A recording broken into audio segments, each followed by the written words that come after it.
wabarakatuh. Waalaikumsalam warahmatullahi wabarakatuh.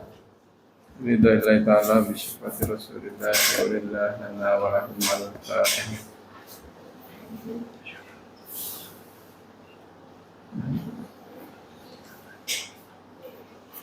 Iya kan. Alhamdulillah.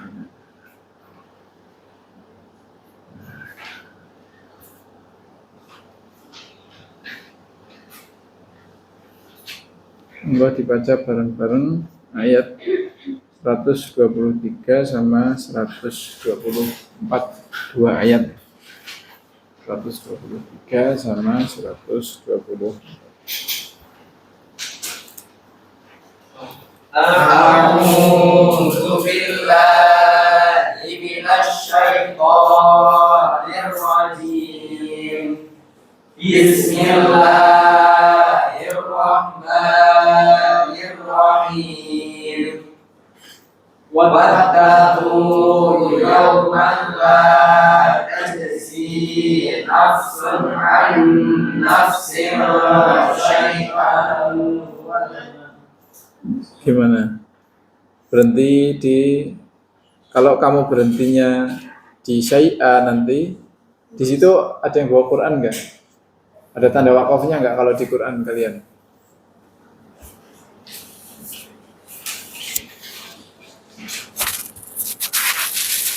Ada tanda wakafnya? Hah? Sotlam ya? Sotlam ya, tapi nggak apa-apa kalau berhenti di situ ya. Jadi kalau kamu berhenti di syai'a nanti dilanjutnya wala yuk balu minha. Tapi kalau kamu mau motong yang model dilanjut dari depan itu ya mending jangan berhenti itu ya. Tapi kalau kamu nggak kuat syai'a berhenti nanti baru wala yuk balu minha adlun wala tanfa'uha syafa'atun wala yusuf. Ulangi lagi ya. Wattaqu Yawman la tajzi nafsun an nafsin syai'an wa la yuqbalu minha 'adlun wa la tanfa'uha syafa'atun wa la hum yunsarun. Wa idh ibtala Ibrahim rabbuhu bikalimatin fa'atammahun qala inni ja'iluka lin-nasi imama qala min dzurriyyati qala la yanalu 'abdi dhalimin. Shadaqallahul azim. Ayo dibaca, siapa? Wattaqu. Baca.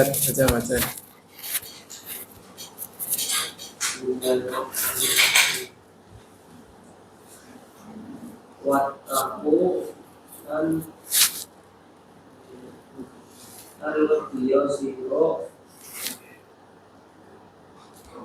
Sira kabeh. Yauman ing dino tajzi Ora bisa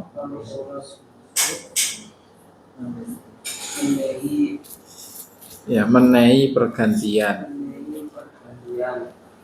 Nafsun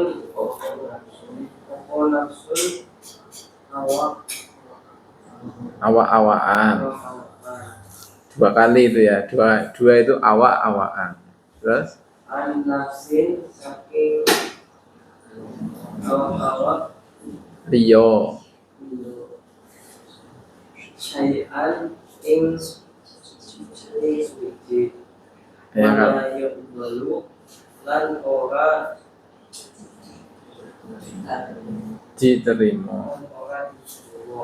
minha saking nafsul anul wala Adlun anul opo tebusan. Wala wala Ora manfaati lan ora menjadi manfaati lan ora manfaati ing nafsu ha ing nafsun. Syafaatun opo syafaat walahum lan ora ono utawi nafsun yung iku yung saruna Den tulungi. dan tulungi opo nafsun Udah sampai situ aja. Qala al-musannifu rahimahullah ta'ala wa nafa'ana bihi wa bi ulumihi fid dharain amin. Ya sebenarnya ayat ini masih nyambung sama ayat kemarin itu ya. Karena kalau kalian perhatikan di yang halaman 6 juz 1 itu kan setelah panggilan ya Bani Israil itu kan ada juga wattaqu yaumalla itu ya. Ada dua itu ya. Cuma nanti bedanya yang satu wala yuqbalu minha syafa'ah, kalau di sini dibalik wala yuqbalu minha adlun ya. Jadi ingat-ingat kalau yang depan di ayat 42 itu ya, di juz 1 yang halaman 6 itu syafa'ahnya dulu, kalau di yang juz 1 akhir itu syafa'ahnya belakangan. Itu mesti kalau kalian ora lancar itu yang atau enggak titen itu ya. Lancar tapi enggak titen biasanya kebolak-baliknya di situ ya. Adlun di sini adlun apa syafa'ah. Tapi kalau kamu ingat yang halaman 6 itu syafa'ah dulu. Kalau yang halaman ini apa 18 itu adlun dulu. Nah, ayat ini itu karena kemarin masih membicarakan itu ya, masih terkait dengan Bani Israil itu ya. Ayat ini sebenarnya pengen mengingatkan kepada Bani Israil yang kebetulan saat itu atau orang Yahudi saat itu yang diajak Nabi untuk iman tapi masih belum mau, atau bahkan mereka tidak hanya menolak itu ya, tapi tidak hanya menolak tapi melakukan ibaratnya perlawanan terhadap Nabi. Maka orang ibaratnya kamu kalau wis mentok gitu ya, wis mentok dikandani ape-ape nggak bisa itu ya, atau mungkin diberi ancaman pun itu ya. Kalau beberapa hal itu kan akhirnya nanti terjadi apa itu namanya ya, meskipun peperangan itu bukan karena beda iman ya. Jadi kalau Kanjeng Nabi itu memerangi orang Yahudi itu bukan karena wong Yahudi itu ora gelem mlebu Islam, bukan, tapi karena mereka merusak perjanjian itu ya, merusak perjanjian yang sudah disepakati bersama ya. Barangkali kalau di berita di sosial media atau orang-orang yang tidak teliti baca sejarah bisa jadi salah paham, dikiranya orang Yahudi dulu diperangi Nabi itu karena mereka nggak mau iman itu ya. Padahal enggak. Mereka yang iman, mereka yang menolak iman pun masih diperbolehkan hidup di Madinah. Nah, cuma bagi orang yang menyalahi perjanjian, ibaratnya berkhianat itu ya, kesepakatannya seperti apa kok mereka malah justru harusnya kan mereka sama-sama hidup berdampingan, sama-sama menjaga perdamaian. Tapi nyatanya orang-orang Yahudi zaman itu kan sempat melakukan perlawanan terhadap Nabi. Nah itu yang melakukan perlawanan itu yang akhirnya terusir dari Madinah. Nah ini kalau orang dikandani api-api diajak bener-bener kok wis mentok gitu ya, kan bisanya cuma diberi peringatan, ibaratnya kayak gitu. Engko nek awakmu ora ngandel, misalnya kamu ngasih tahu teman kamu, hati-hati di sana di KFC, pertigaan KFC ada polisi gitu ya. Tapi temanmu dikandani orang ngandel itu ya. Nah, itu kan berarti ya tinggal terima konsekuensinya sendiri gitu ya. Atau kamu ngasih taunya mbok digowo SIM-mu itu ya. SIM-mu digowo soalnya nanti di sana ada cekatan polisi. Kancamu orang ngandel. Ya wis berarti kan yang ada tinggal ya wis ngene awakmu orang ngandel ora gelem nggowo SIM, ya nanti kamu bisa kena tilang. Nah, ini maka di sini orang Yahudi itu diingatkan oleh Kanjeng Nabi terkait hari di mana nanti orang itu tidak bisa bahkan menolong dirinya sendiri karena belum punya keimanan, apalagi menolong orang lain. Nah, kalau di ayat kemarin itu ya 122 itu kan diingatkan itu ya. Wa anni faddaltukum alal alamin. Di sini sebenarnya Allah sudah memberi clue itu ya, memberikan bocoran. Bani Israel itu sebenarnya ibaratnya di bumi saat itu kan sudah ada banyak bani. Bani itu kalau sekarang ya kayak apa ya? Keturunan itu ya, kayak mungkin kalau di sini ya suku itu ya. Kalau bani itu di bahasa Arab sana, di orang sana di Jazirah Arab, kalau dibandingkan di sini mungkin ya kayak suku. Meskipun sekarang di desa-desa kita kan ada istilah banian itu ya. Di desa kalian ada banian. Itu kan bani kan biasanya kumpulan sesama sanak saudara itu ya. Bani Arif misalnya. Oh berarti biyen bae jenenge Arif, ki anak putu-putune do kumpul biasanya pas wayah Idul Fitri itu ya. Nah, cuma kadang kalau di orang Jawa itu kan paling apale cuma pol ngasih simbah apa buyut itu ya. Sak wise buyut, sak dhuwure buyut itu kadang kita nggak punya catatan. Beda sama orang Arab gitu ya. Maka kalau kalian lihat keluarga Habaib itu kan catatannya komplit sampai Kanjeng Nabi itu ya. Kalau kita orang Jawa wis sapa, kadang malah kita nggak tahu mbah kita siapa itu. Atau buyut kita siapa itu bahkan ada yang tidak tahu. Nah, maka di sini orang Yahudi itu diingatkan itu ya. Meskipun orang Yahudi itu diberi banyak keistimewaan oleh Allah semasa di dunia itu ya. Maka kan wa anni faddaltukum alal alamin. Fadl itu maksudnya anugerah yang tanpa diminta pun orang Yahudi sudah dikasih oleh Allah. Berupa apa? Dikasih nabi. Tidak hanya satu, bahkan puluhan nabi itu semua diturunkan kepada Bani Israel. Mayoritas 25 nabi yang kita hafalkan itu kan mayoritasnya itu nabi-nabi Bani Israel itu. Orang Jawa nggak ada itu. 25 nabi itu nggak ada salah satunya yang orang Jawa itu. Maka kita sebenarnya itu dalam artian orang Yahudi itu ya diunggulkan oleh Allah dibanding kita orang Jawa. Salah satunya dengan cara dikirimnya para nabi ke Bani Israel.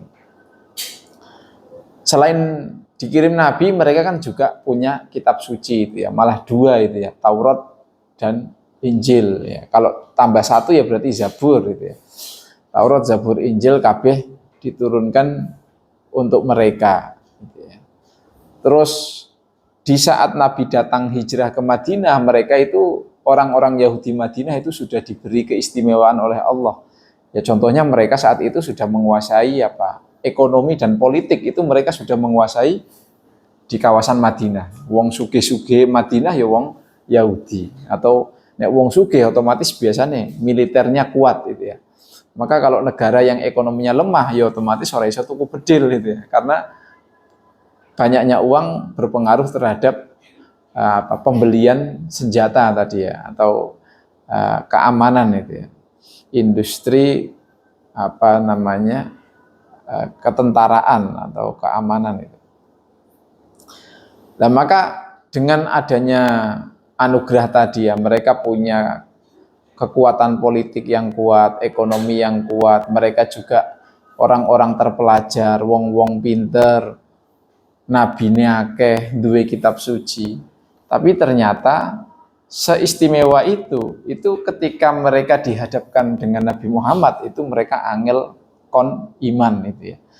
Maka di sini ayat 122 sama ayat 123 itu pengen memperlihatkan jomplange. Neng dunya awakmu mulyane kaya ngene, engko nang akhirat malah ora dadi apa-apa. Ya nyatanya aturan dunia dan aturan akhirat kan beda itu ya. Kamu mungkin di dunia itu bisa jadi kaya dengan cara licik gitu ya. Dengan cara mungkin mencuri, dengan cara korupsi. Di dunia itu bisa orang berhasil uangnya banyak gara-gara korupsi. Tapi kalau kamu pengen kaya di akhirat, ora iso kalau dengan jalan korupsi itu nggak bisa, dengan jalan nipu itu nggak bisa. Itu kan bukti kalau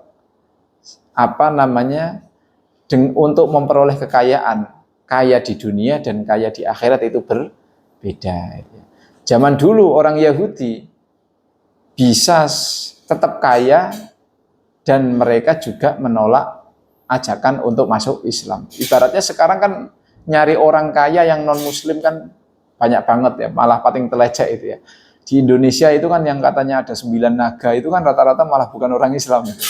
Malah orang Islamnya duitnya sidik-sidik ya. Tuku motor Beat wae nyicil itu ya. Tapi wong-wong sing ora Islam malah sugih itu ya. Yaitu ibaratnya ketakwaan kalian atau apa kepintaran kalian di dunia itu kan bisa jadi tidak menjamin kalian bisa kaya di dunia. Tapi yang jelas kalau kalian takwa, kalian punya ilmu ya insya Allah bisa kaya di akhirat. Ya, tapi yang jelas intinya dua ayat ini itu pengen memperlihatkan ada aturan dunia, ada aturan akhirat. Ada orang yang bisa jadi di dunia sukses, tapi dia belum tentu di akhiratnya sukses. Ya kayak orang Yahudi yang dimaksud di ayat ini, di dunia mereka kaya, atau mungkin sekarang itu ya, yang sekarang di Israel mungkin menang itu ya, bisa nyaplok tanah Palestina, atau mungkin mereka bisa membunuh seenaknya orang Palestina, dan mereka tidak dikeluarkan dari FIFA misalnya, masih bisa ikut Piala Dunia itu ya. Dan mungkin menurut orang Eropa, menurut pemerintah Eropa atau negara-negara Amerika kayak Amerika Serikat atau Eropa itu Israel tidak bersalah ya bagi mereka. Tapi kan belum tentu nanti di akhirat mereka dianggap bebas juga ya. Bisa jadi malah di akhirat mereka pasti akan dihukum karena kejahatan mereka itu. Nah, ini maka di ayat 1 2 3 ini menggambarkan bagaimana keadaan orang yang enggak beriman itu ya. Kita itu kan kalau di pengadilan dunia itu ya, kalian pernah nonton itu enggak live streaming orang yang lagi diadili itu kan ada ya, biasanya kan kayak kemarin dulu apa misalnya kasus-kasus korupsi itu kan, atau kasus Sambo itu ya, itu kan pengadilannya kan ditayangkan di YouTube gitu ya.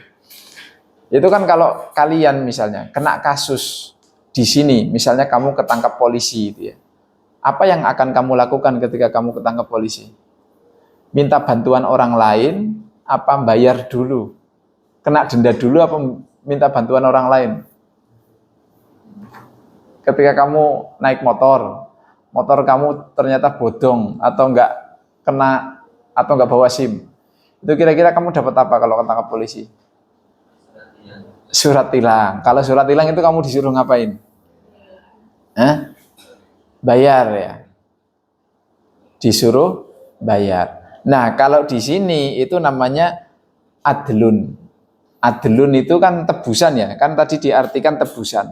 Tebusan itu gini, kamu itu salah, cara agar kamu tidak dihukum, maka kamu menggantinya dengan membayar.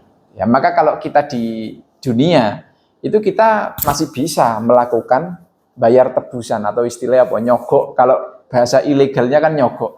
Kudune kamu dihukum bayar denda 500.000. Terus kamu, inilah Pak tak kasih 100.000, tapi saya nggak usah diberi surat tilang. Nah itu apa namanya, cara kita selamat dari hukuman itu kan bisa jadi lewat nyogok atau bisa jadi lewat bayar tebusan. Yang jelas bayar uang itu ya, itu namanya adlun. Maka biasanya kayak kasus-kasus tertentu itu kan cara agar kamu dapat keringanan hukuman itu kan dengan cara membayar denda gitu ya. Membayar sekian nanti dapat keringanan hukuman. Itu kalau di dunia. Atau bisa jadi kamu itu tidak perlu bayar itu ya. Bayar misalnya kamu mentok itu ya. Apa namanya, bisa jadi kan orang ada yang selamat itu tanpa bayar atau tanpa nyogok gitu ya. Ternyata dia punya backingan. Nah, backingan itu istilahnya di sini syafaah gitu ya. Ternyata bapakmu jenderal gitu ya. Bapakmu kok Kapolri gitu ya. Ya otomatis polisi ini ketika ketemu kamu orang nggawa SIM, ditanya bapakmu siapa? Bapakmu jebul Kapolri. Kira-kira masih didenda apa dilepas itu? Dilepas gitu ya. Apalagi kamu ngidupin HP, nelpon bapakmu terus suaranya dikasih ke polisinya itu. Yaitu istilahnya itu apa namanya? Syafa'ah. Ada orang lain yang punya jabatan tinggi dan orang itu mau menolong kamu tanpa bayar denda kan. Orang kalau kayak tadi, bapak kamu yang Kapolri itu kan tidak perlu bayar denda, cukup setor suara atau setor nama, itu kamu otomatis bisa langsung bebas. Ya kalau di akhirat pun orang Yahudi itu mikirnya nanti paling di akhirat saya bisa selamat dengan cara-cara yang ada di dunia itu ya. Nah, ternyata di ayat ini itu dimentahkan itu ya. Pikiran-pikiran orang Yahudi itu dimentahkan besok kamu yang pertama ketika kamu di akhirat la tajzi nafsun an nafsin syai'a itu ya. Itu kan di sini ora bisa menei pergantian. Itu maksudnya memberikan ganti itu ya. Jadi secara umum kondisi di akhirat kan wong itu ya selamat orane tergantung amal masing-masing.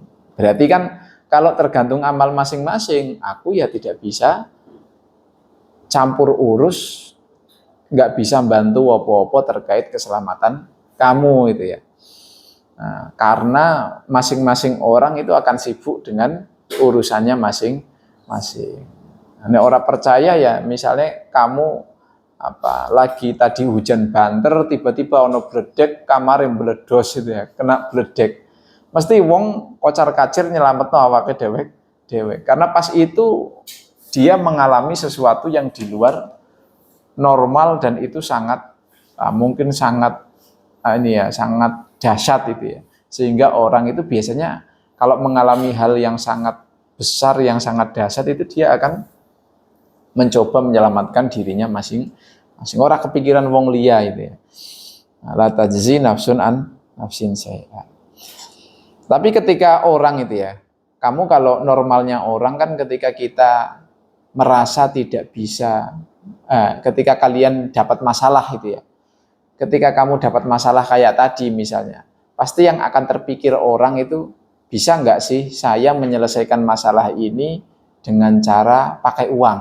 Nah, itu kan, atau dengan cara menebus itu kan biasanya pakai uang gitu ya. Maka biasanya wajar ketika banyak berita itu terkait dengan oknum pengadilan itu dapat sogokan itu ya, dapat apa? Dapat suap itu ya. Karena banyak orang yang ketika ketangkap jadi tersangka, jadi terdakwa atau mungkin dapat kasus itu ya. Itu mereka akan berusaha salah satunya lepas dari hukuman itu dengan cara menyuap. Nah, kalau di sini adlun. Atau kalau dalam proses pengadilan ya, kalau orangnya benar, berarti dia akan meminta ayo lewat proses pengadilan aja biar pengadilan itu membuktikan saya yang benar. Itu kalau orang pengen penyelesaian lewat pengadilan. Nah, kalau di akhirat kan nggak bisa. Orang kok masa kamu mau ganti kekurangan amal kamu dengan harta kamu. Lah wong harta kamu nggak kanggo itu ya. Makanya orang kalau sudah mati kan duitnya ora kanggo itu ya. Meskipun misalnya di Fir'aun itu ya. Kalau Fir'aun kan ketika mati itu duitnya melu dikubur. Jadi nggo sangu nang akhirat itu ya. Yaitu wong sing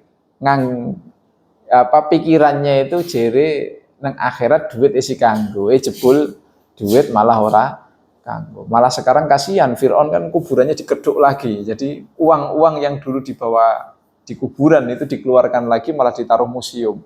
Sak Fir'aun itu ya. Jadi kamu kalau punya duit main ke Mesir itu ada museum Mesir itu ya. Itu isinya Fir'aun sing biyen Fir'aun dan harta-hartanya itu ya. Yang dulu dikubur malah rencanane meh nggo sangu nang akhirat malah wis ditokke dilebokke museum gitu ya. Dari mulai sendal hewan kesayangan itu ya.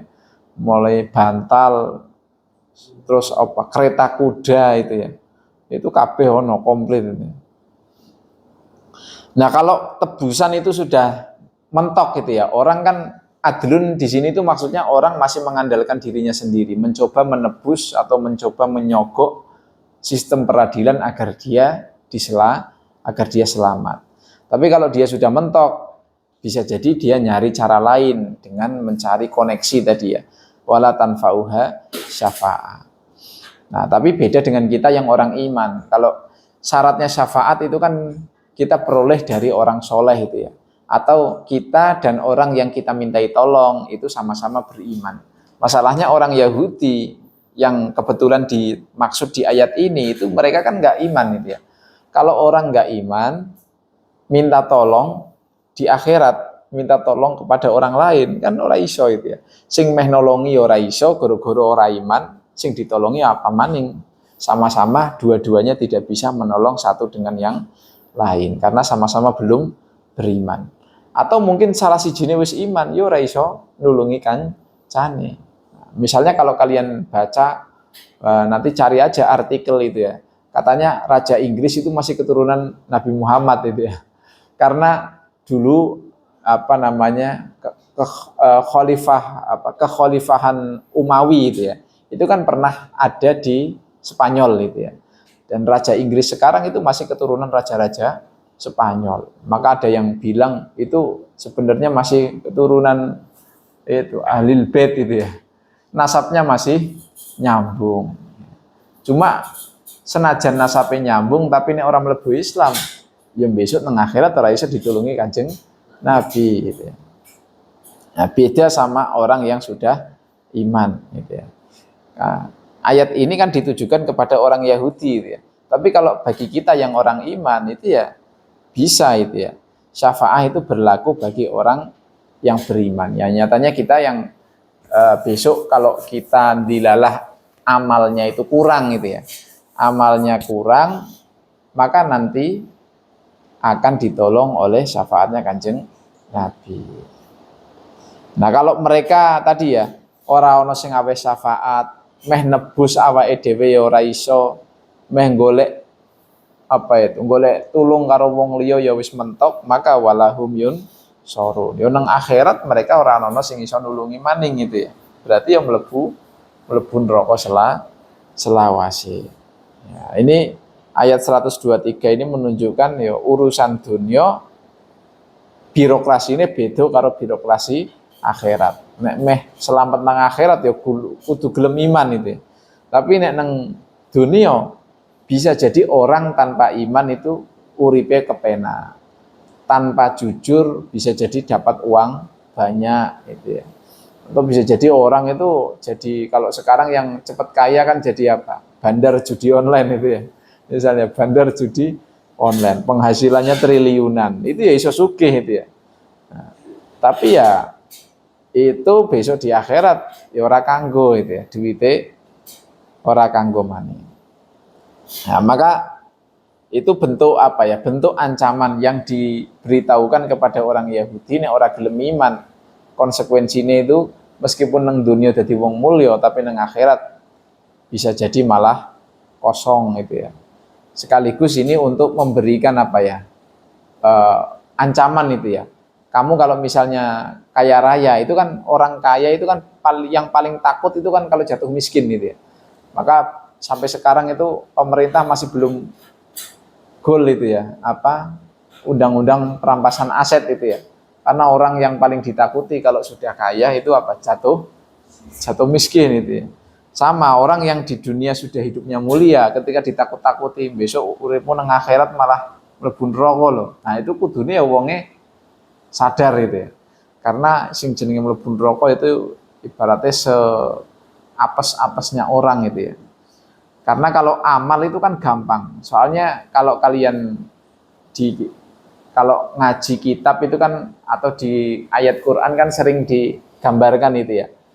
Untuk dapat pahala akhirat itu kan pol gampangnya itu ya. Kamu sholat, kamu amal atau kebaikan apapun itu kan pasti diganjar 10 kali lipat. Apapun kebaikan itu, kamu baca Quran itu ya. Mung maca bismillahirrahmanirrahim wae sehuruf kali 10 gitu ya. Atau kalau kamu sedekah itu kan malah nggak 10 tok, tapi malah kamasali habbatin ambatat sab'asanabila fi kulli sumbulatin mi'atu habbah. Itu wong sedekah itu ibaratnya koyok wiji siji, terus tukul pitu tangkai, dari 7 tangkai, setiap tangkainya 100 gitu ya, maka bisa 700 kali lipat itu ya. Tapi kan lanjutannya ayat itu, wallahu yudha'ifu liman yasha. Bisa jadi pahalanya itu lebih dari 700. Nah, itu kalau orang tersebut itu memenuhi beberapa kriteria itu ya. Itu 700 itu baru gambaran salah satu besarnya pahala sedekah. Bisa jadi dapatnya lebih dari 700 kali lipat. Adapun, nah itu, kalau orang dikasih tahu amal akhirat itu pol gampange, selamat nang akhirat itu carane gampang, kudune kan wong itu ora males-malesan untuk mengejar akhirat. Beda karo nang dunia itu ya, beda karo di dunia. Kamu pengen gaji 50 juta aja wis angele pol zaman siki ya. Nek ora karena wong pinter, atau nek ora karena orang dalam, atau mungkin nek ora karena warisan orang tua, itu ya angel wong iso oleh gaji dhuwur itu ya. Persaingannya itu ketat itu ya. Itu pun tidak bisa diperoleh dengan gampang itu ya. Tapi nek masalah akhirat itu lebih gampang timbang mencari kesuksesan di dunia. Nah, maka selanjutnya ayat berikutnya ini menggambarkan atau menceritakan tentang kisahnya Nabi Ibrahim. Karena Nabi Ibrahim kan dianggap sebagai Abul Ambiya itu ya, bapaknya para nabi. Ibaratnya wong Yahudi, wong Kristen, wong Arab, musyrik yang saat itu kan semuanya punya hubungan dengan Nabi Ibrahim gitu ya. Kalau orang Arab yang tinggal di Mekah atau di sekitarnya di Madinah itu kan masih keturunannya Nabi Ismail gitu ya. Nabi Ismail ya anaknya Nabi Ibrahim. Atau kalau Bani Israel itu orang Yahudi, orang Nasrani itu kan masih keturunannya Nabi Ishak gitu ya. Nabi Ishak ya anaknya Nabi Ibrahim. Nah, maka setelah nyeritakake kisah-kisah Bani Israel, Quran melanjutkan dengan kisah Nabi Ibrahim. Ya. Nah, karena salah satu hal itu ya, salah satu hal juga yang dipersoalkan oleh orang Yahudi terkait Nabi Muhammad itu ya. Kenapa mereka itu wegah, atau salah satu keengganan faktor yang menyebabkan orang Yahudi susah iman itu soalnya mereka masih ragu atau mencoba menolak itu ya. Nah, karena mereka itu ragu terkait asal usul Nabi Muhammad itu ya. Ya zaman siki ya, orang yang mau presiden harus nasabnya apa gitu ya, kan kadang nek menjelang pemilu itu kan banyak berita-berita itu, ini calon Prabowo anaknya siapa itu ya, jadi keturunan raja ngendi misalnya, atau Jokowi katanya masih keturunan siapa, itu kan banyak narasi-narasi yang mengatakan ini anaknya orang hebat gitu. Dan orang Yahudi pun dulu kayak gitu, menurut orang Yahudi itu orang yang layak jadi nabi ya hanya orang-orang Yahudi. Dengan alasan itu mereka menolak Nabi Muhammad itu ya. Yang jadi nabi ya harus keturunan nabi. Nah, padahal kalau ditelusur-telusur kan Nabi Muhammad aslinya keturunan nabi juga. Berarti kan yang namanya keturunan nabi berarti berpotensi juga jadi nabi itu ya. Ya senajan kita masih keturunannya Nabi Adam gitu ya. Tapi kan sekarang kenabian sudah ditutup ya. Jadi ora iso dadi nabi. Atau kalau sekarang ya kiai itu ya. Kalian kan yang namanya kiai kan bisa jadi ada orang sebelumnya tidak punya leluhur kiai, bisa jadi nanti jadi kiai itu ya. Kalau zaman sekarang itu ya. Nah, tapi kalau zaman orang-orang tertentu itu kan ada orang yang mungkin dia terlalu rasis itu ya. Jadi mereka hanya mau menerima kiai yang keturunannya kiai ya. Mungkin kan ada orang-orang yang model kayak gitu ya. Tapi kan kalau kita fair kan semua orang asal dia ilmunya mumpuni ya bisa jadi kiai gitu ya. Asal ilmu keagamaannya sampai gitu ya. Kalau di negara-negara Arab malah gampang untuk menjadi pemuka agama, untuk jadi ustadz itu udah jelas caranya. Kamu harus lulus dari fakultas syariah gitu ya. Atau kamu harus lulus dari fakultas usuluddin gitu ya. Tapi kalau kamu lulusan kedokteran, kamu lulusan teknik, tiba-tiba kamu dakwah di TV jadi ustadz, itu kalau di Arab nggak boleh itu. Bisa ditangkap di penjara itu. Di beberapa negara Arab itu kan ketat. Kalau kamu mau ngomong masalah agama, itu ya kamu harus kuliahnya di UIN, mungkin kayak gitu ya. Harus jurusannya jurusan tertentu yang itu memang jurusannya dai atau jurusannya ustadz itu ya. Yang kedepannya itu jadi ustadz gitu. Tapi kalau jurusan-jurusan yang lain itu nggak boleh orang itu setelah lulus terus malah jadi jadi ustadz atau malah bikin investasi ngomongnya investasi investasi rezeki gitu ya. Malah nggak boleh gitu. Nah di sini ceritanya Nabi Ibrahim itu ya. Jadi kalau Nabi Ibrahim kurang lebih itu ya hidup di tahun 2000 sebelum Masehi itu ya. Nah, di sini Al-Qur'an menggambarkan itu ya. Nabi Ibrahim itu jadi nabi itu ya bukan, meskipun itu anugerah itu ya. Kenabian itu kan tidak bisa diperoleh. Tapi memang kenabian itu hanya bisa diberikan oleh Allah. Tapi ketika Allah mau memberikan kenabian kepada seseorang itu ya tidak mudah dan pasti selalu lewat ujian-ujian dulu gitu ya. Nah, pasti orang yang jadi nabi itu jelas rekoso. Orang mungkin jadi nabi itu kepenak itu ya. Maka kalau kamu baca sejarah para nabi itu raono istilahnya nabi itu uripe kepenak itu ya.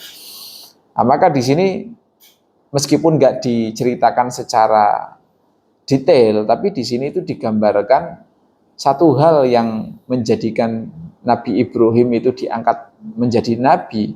Itu pertama sebelum jadi nabi tentu dicoba. Maka di sini wa'idib tala lan elingono nalika nyoba itu ya.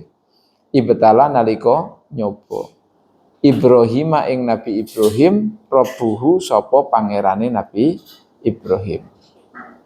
Nah, jadi Nabi Ibrahim itu jadi nabi itu tidak mak betunduk jadi nabi itu ya. Tapi setelah melewati ujian-ujian itu ya. Makanya ada kisahnya kan, nanti ada kisahnya Nabi Ibrahim mecah patung itu ya, dibakar itu ya. Itu sebelum Nabi Ibrahim jadi nabi itu. Tapi detailnya di sini tidak disebutkan. Yang jelas di sini Nabi Ibrahim jadi nabi pun setelah melewati berbagai macam cobaan atau di sini ibtila itu ya. Bi kalimatin kelawan piro-piro dawuh. Nah ini dawuh di sini maksudnya ya ada larangan, ada perintah itu ya. Yes, umumnya orang beriman itu pasti selalu dicoba dengan ada yang namanya perintah, ada yang namanya larangan. Untuk saat ini kalian yang wajib kalian lakukan yaitu yang namanya perintahnya Allah. Kalian disuruh sholat, ngaji, sekolah, terus apa lagi? Kon nyuci kelambi itu ya. Ojo ngasih kelambine wis seminggu ra ganti-ganti kan kayak gitu. Kon adus itu ya. Ojo ngasih mambu kelek kok malah dipelihara itu ya. Dieman-eman itu ya. Mambu kelek ya kudu diilangi itu ya. Sebaliknya selain ada perintah pasti ada larangan. Ya, pasti kamu juga banyak larangan-larangan yang harus kalian perhatikan. Ojo ngasih larangan misalnya kalau larangan yang paling berat anak seusia kalian itu kan pasti ojo pacaran gitu ya. Itu kan abot misalnya. Atau ojo ngasih bolos gitu ya. Itu ujian bagi kalian. Tapi nek besok kamu kerja itu kan malah pengennya orang bolos. Soalnya kalau nek bolos gajinya dipotong gitu ya. Tapi kalau sekarang kan kamu belum saatnya. Jadi ketika kamu sekarang itu malah justru bolos malah kepenak itu ya. Orang masuk sekolah, orang nyatet itu ya, orang ketemu guru itu malah seneng. Nek prei malah seneng gitu ya. Tapi kalau orang yang nanti di dunia kerja, kalau misalnya prei kok gajinya dipotong kan mesti wong pengen lah harus prei wae daripada gajinya dipotong eman-eman atau gue ngopo bolos nek ternyata gajinya dipotong. Nah, pas kalimat di sini maksudnya ada yang cobaan dalam bentuk perintah, ada yang cobaan dalam bentuk larangan. Fa atammahun mongko nyempurnakake sapa Nabi Ibrahim hum ing perintah atau piro-piro dawuh mau. Ya, Nabi Ibrahim di sini kan ada kata fa ini ya. Fa di sini itu sebagai bentuk antara perintah dan eksekusi itu berjalan dengan cepat tanpa jeda. Mungkin kita itu bisa jadi diperintahi kon ngelakoni siki, terus kita ngenyang ngelakoni ini engkau sejam kemudian. Itu maka bukan pakai fa, pakai summa. Kalau pakai summa itu bikalimatin summa atamahun, itu berarti diperintahi kon mangkat saiki, mangkate rong jam maning. Gitu. Kalau kalian dengar adzan, terus sholat engkau lah menjelang isya itu ya, adzan maghrib kerungu, tapi engkau sholat yang menjelang adzan isya, itu maka bikalimatin summa atamahun. Atau kon mangkat kuliah jam 6 malah mangkatnya jam 10 gitu.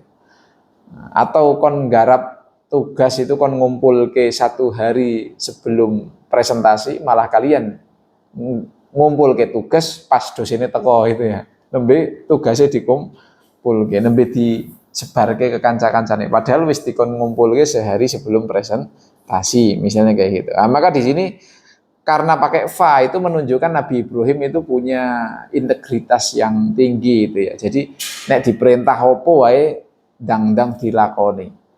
Tur ora mung dilakoni tok, tapi ya dilakoni karo tenanan. Ya nyatanya Nabi Ibrahim kan diperintah opo wae dilakoni.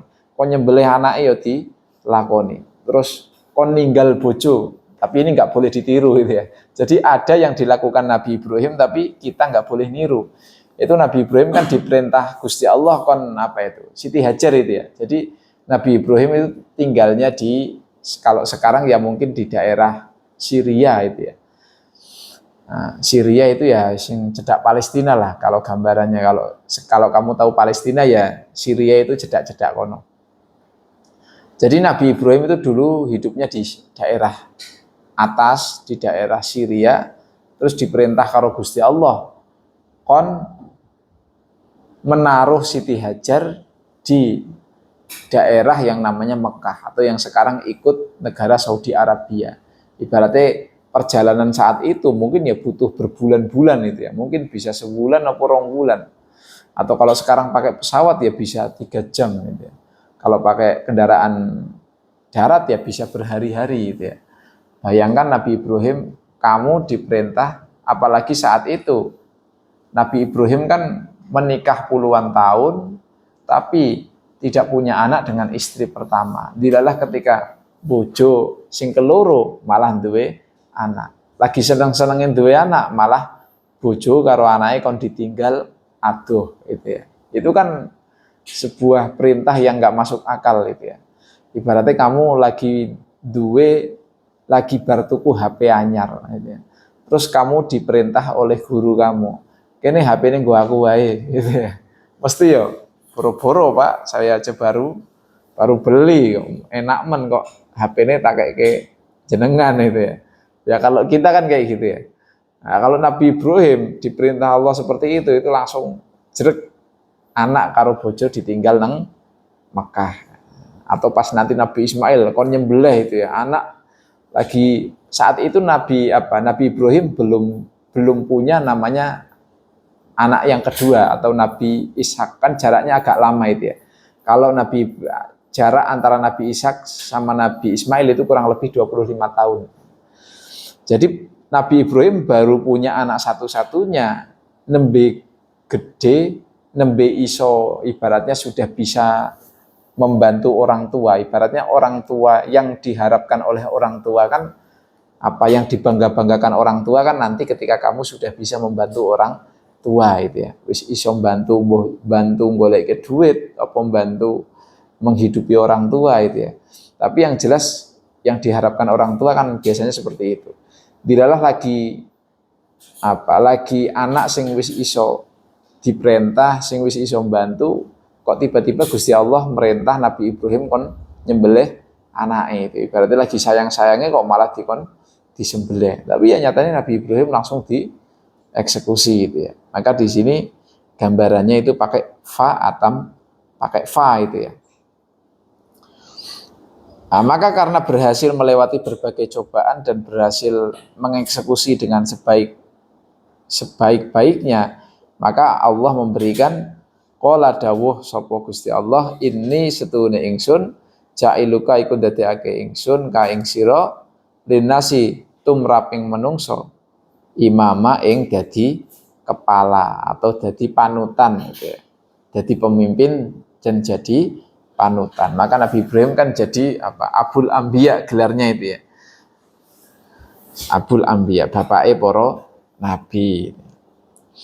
Nah, tentu sebaik-baiknya orang itu ya. Kamu kalau misalnya besok sudah punya anak, itu pasti kalau kamu sukses, pasti kamu berharap anak kamu juga sukses. Itu sebagai orang tua yang normal itu ya kayak gitu. Nek aku pinter ya pengennya anakku ya pinter. Atau misalnya bisa jadi bapak kita, orang tua kita itu merasa nggak bisa ngaji. Maka akhirnya punya prinsip pokoknya anakku kudu iso ngaji gitu ya. Jadi harapan orang tua itu pasti anak harus lebih sukses dari orang tua, atau setidaknya anak itu bisa sesukses orang tua. Maka wajar ketika Nabi Ibrahim itu dijadikan pemimpin, dijadikan nabi, diangkat jadi nabi, itu Nabi Ibrahim itu minta qala wa min dzurriyyati. Qala matur sapa Nabi Ibrahim wa min dzurriyyati lan sekabehane saking anak putu kula. Jadi yang diminta itu enggak cuma satu. Nabi Ibrahim malah jaluk sekabehane. Kalau di sini kan diartikan wa min dzurriyyati. Ya Allah, mbok anak putu kula kabeh didadekke kaya kula gitu ya. Ibaratnya kayak gitu. Kamu kalau doa itu kan sebaik-baiknya doa ya tidak hanya memohon untuk diri sendiri kan. Pasti untuk anaknya juga. Kalau bisa gua putuku juga. Karo nggo putu-putuku besok-besok keturunan seko diri kita masing-masing gitu ya. Ini juga Nabi Ibrahim seperti itu. Qala wa min dzurriyyati. Ini termasuk adab etika orang tua. Maka jangan sampai kamu kalau ada orang tua kok pengine nggo awake dhewe anake ora dibagini, itu kan ketok wonge ora duwe tata krama. Mosok ana wong tuwa duwe anak terus mangan dipangan dhewe anake ora dibagini gitu ya. Apa maning wis duwe putune ngelih malah panganannya dipangan dhewe putune ora dibagini, itu kan jarang gitu ya. Pasti orang tua itu biasanya berkorban demi anaknya. Tapi apa jawaban Gusti Allah itu ya? Qala la yanalu ahdidz zalimin. Qala dawuh sapa Allah la yanalu orang mekoleh itu ya, memperoleh itu maksudnya. La yanalu orang memperoleh atau mekoleh ahdi apa janji ingsun adzalimina ing wong kang padha nganiaya kabeh. Ya nyatane ora kabeh anak keturunan Nabi Ibrahim itu jadi nabi ya. Ya misalnya kalau memang anaknya Nabi Ibrahim yang Nabi Ishak dan Nabi Ismail itu kan semuanya jadi nabi. Tapi setelah Nabi Ismail siapa yang jadi nabi? Enggak ada. Setelah keturunannya Nabi Ismail itu enggak ada, kecuali nanti setelah Nabi Muhammad diutus jadi nabi. Itu dari Nabi Ismail sampai Nabi Muhammad itu enggak ada nabi sama sekali. Atau nanti keturunannya Nabi Ishak itu kan enggak semuanya juga jadi nabi. Mungkin Nabi Ishak salah satu dari keturunannya Nabi Ishak itu kan ada Nabi Yakub, dan dari yang kisahnya ada itu ya. Kalau di Quran kan kita nggak dapat ya kisah anaknya Nabi Ishak itu ada berapa, nggak ada. Tapi kalau anaknya Nabi Yakub kan ada itu ya, berapa itu? 12 itu ya. Yang jadi nabi cuma satu tok itu ya, Nabi Yusuf itu ya. Atau dari misalnya Nabi Musa dan Nabi Harun itu ya. Ternyata nanti keturunannya Nabi Musa itu nggak ada yang jadi nabi. Yang jadi nabi malah justru keturunannya Nabi Harun itu ya. Nah, cuma di sini yang jelas tidak semua keturunannya Nabi Ibrahim itu dijadikan nabi. Berarti doanya Nabi Ibrahim itu tidak sepenuhnya dikabulkan. Atau kalau sekarang orang-orang Israel sekarang itu Benjamin Netanyahu itu kan jering ngakune dia keturunan nabi gitu ya. Keturunan nabi-nabi Bani Israel itu ya. Ya nyatanya malah jadi penjahat gitu ya. Orang jadi nabi malah jadi penjahat. Kudune kalau dia beneran dikabulkan doanya Nabi Ibrahim, minimal ya dia jadi kiai itu ya. Benjamin Netanyahu itu jadi kiai wong keturunannya nabi, malah jadi materi wong akeh itu. Nah di sini kalau kalian perhatikan ya, ahdi itu jadi fa'il ya, zolimin itu jadi maf'ul ya. Kalau kalian masih ingat nahwunya, fa'il itu berarti yang jadi apa? Pelaku ya. Kalau maf'ul itu yang jadi objek gitu ya. Berarti di sini yang namanya janjinya Allah itu memang mencari orang-orang yang benar-benar melaksanakan perintahnya. Itu kayak gitu. Kalau ada penafsiran itu seperti itu. Jadi maksudnya di sini itu gini. Dilalah ahdi di sini itu kan jadi pelaku ya. Zolimin itu jadi objeknya. Jadi kan ada orang bisa jadi kelakuannya orang benar. Ada orang yang kelakuannya benar. Maka orang-orang yang kelakuannya benar ini nanti yang akan diperolehkan janjinya Allah. Ibaratnya janji Allah itu sebenarnya mendatangi kita, tapi kita kudu bener disit itu ya. Misalnya terkait akhirat tadi ya, nek pengen selamat akhirat ya kudu neng dunia itu gelem usaha ngopo yo tadi jadi orang baik, terus apa tadi jadi orang jujur itu ya, menjauhi hal-hal yang dilarang. Itu kalau kita sudah berusaha dulu, nanti baru ditekani janjinya Gusti Allah. Tapi kalau kita di dunia aja nggak mau usaha, ya janjinya Allah nggak bakal teko itu ya. Atau ini, wong-wong sing dolim itu nggak akan dia dapat janji dari Allah yang diminta oleh Nabi Ibrahim agar keturunannya itu jadi nabi. Kalau wong-wong sing bener ya bisa dapat janjinya Allah tadi. Tapi nek wong-wong sing ora bener ya ora oleh janjine Gusti Allah. Ya ibaratnya kalau kamu itu ya, kamu di kuliah, di sekolah itu kan sapa sing pengen nilainya A itu kudu ujian iso nggarap berapa nomor kan kayak gitu ya. Biar kamu dapat A itu. Kamu kan semua murid kan semua pasti berpotensi dapat nilai A. Asal apa? Ya asal tadi. Asal sinau, bukan nyontek itu ya maksudnya. Asal sinau pas nanti kalau sinau kan minimal pas ujian iso nggarap. Nek ujian iso nggarap nanti dapat nilai A. Meskipun sekarang orang yang dapat nilai A bisa jadi nyontek itu ya, tapi kita singkirkan dulu yang masalah nyontek itu. Yang namanya semua orang kan bisa berpotensi dapat nilai A. Itu namanya janji Allah. Tapi bagaimana biar kita dapat nilai A? Itu kan pasti kita harus usaha dulu. Absensinya komplit, tidak pulang bolong gitu ya. Terus kita juga benar-benar memahami atau minimal ya catatannya komplit gitu ya. Orang mung catatannya komplit, gelem maca, gelem memahami.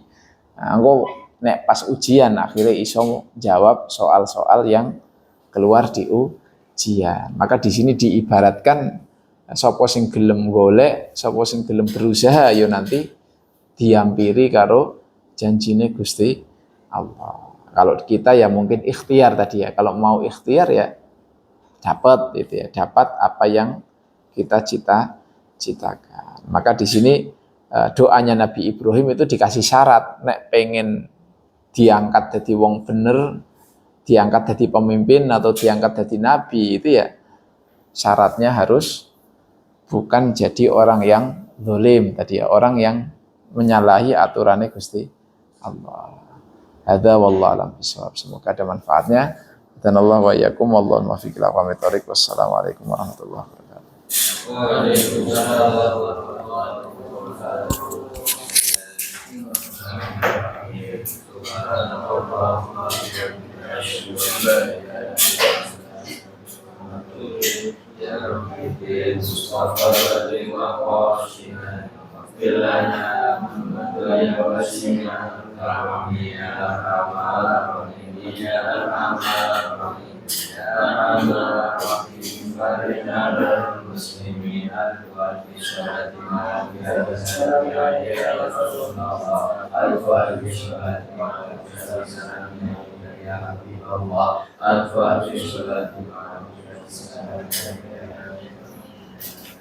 Assalamualaikum warahmatullahi wabarakatuh. Waalaikumsalam. Ya, makasih semuanya.